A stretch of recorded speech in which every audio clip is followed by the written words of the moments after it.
obviously the history of this seat. We can go back to Jo Cox's stabbing and shooting and her death in the constituency back in 2016, a week before the EU referendum.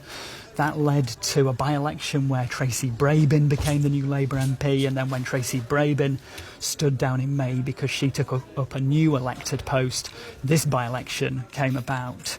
And Kim Leadbeater tweeted last night that there had been highs of this election campaign, but she said there had been some unacceptable lows.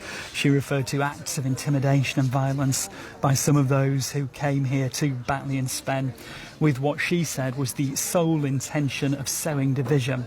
And she says that has been deeply upsetting to witness. Some of her campaign team had eggs thrown at them, and by the end of the campaign she was being shadowed by police bodyguards to protect her. So yes, this has been a divisive election in a constituency once held by Jo Cox, who coined that phrase "more in common," and it didn't feel like that kind of campaign over the last 5 weeks. Spencer Stokes, thank you very much for bringing us that update. I hope you get to have some sleep soon. I think it's been quite a long night for everybody there. It's 5:30. Listen on BBC Sounds. This is BBC Radio 5 Live. The top stories this morning. As we just heard, Labour has narrowly held the Batley and Spen seat after a closely fought by-election, seeing off challenges from the Conservatives.